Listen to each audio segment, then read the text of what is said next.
you talked about ego before. I'd love to jump in there if that's all right. So, you were talking about there's no camaraderie when egos are clashing. I mean, in the military, there must be some strong egos. There must be. Yeah. How do you, and having observed other people, try and manage your own ego? I think the Special Forces selection has a very thorough. That's what the selection process delivers. It basically delivers people that are emotional chameleons. So basically, they can adapt. They understand their emotions. They know what's going on. They can tell. Like I said before, I do believe every Special Forces soldier has the ability to observe his emotions. Right, so they're looking at that before they even get in the process. And then it's like me now, I can go, whoa, that's ego. And I know it's going on. Yeah. It's a lot of the times I'm going, oh, that's ego. It's like I walk down the street and I start thinking, I wonder if anyone's going to notice me. Yeah. And I go, shut the fuck up. You know what I mean? It's pathetic. Yeah. It's so pathetic. But that is ego.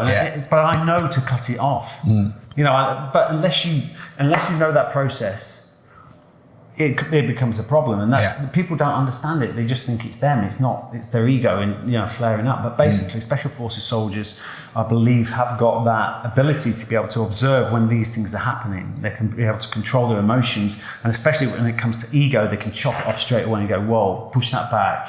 Yeah, that's affecting my decision. I mean, you imagine like a Special Forces soldier in a situation when he's undercover in a bar, let's say Northern Ireland, for instance.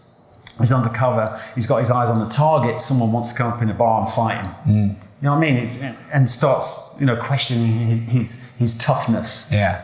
What does he do? Does he stand there and have a toe-to-toe and knock him out? Yeah. No, he doesn't, does he? He goes, sorry, mate, and he walks away from it. Yeah. And a lot of the times, a lot of people in the Special Forces, you walk into a bar, you'd never see him. Yeah. You know what I mean? Your perception, people's perception of who a Special Forces soldier is so different to what they actually are. In the UK anyway, I tell you that. So I really think that, it's just having that ability to be able to chop, observe, stop that emotion. Yeah. And that's with every emotion. Every emotion is contagious. I actually think that's life mastery. Yeah. Life mastery is being able to manage your emotions by understanding what they are and what they're not. I feel like, for me, I can't speak for everyone, but I've seen it commonly. Often our emotions that come out are our memory of previous painful situations coming into the present. Exactly. Because we were reminded in the present. Yeah. And so we're not reacting to the situation, we're reacting to the memory. Exactly, of when you got nearly killed by a chimp. Yeah. Or when someone embarrassed you so hard that you felt such strong shame. Yeah. And it took me a long time to work that out. Actually, it's not what that person said or did. Yeah. It's my reaction and perception of what they said 100%. Based on my experience. And they probably didn't intend it. No. They don't want to take you back to when you were 10. They didn't even know they did it. Exactly. And that's got to be one of the hardest things in life to master. But it is, and that's Thank a you for mental the water, thing. by the way. That was a pleasure. But it's the same thing with, our minds. It's like it takes images. It's got an image bank. Yeah. So when you go into a room, it's like you go into a room and if you go to that room, I've done it a number of times, I'm sure we all have. You go to meet someone in that room and usually they're sat somewhere and that one day they're not sat there, they're sat someone and you walk straight past them. Yeah. Because your mind is recalling that previous image. And I noticed it the other day actually when I was reading a book. And I don't know about you, but when I read a book, my first paragraph is crisp. I was doing an audio stuff the other day.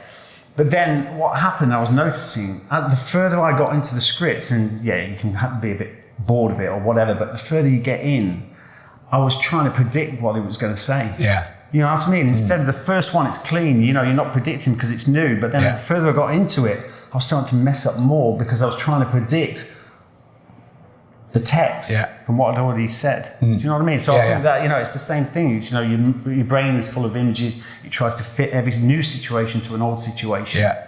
And I think when people actually understand, I feel so sorry for people that go through their lives and don't understand all this. Yeah. Because they don't live their life to the full.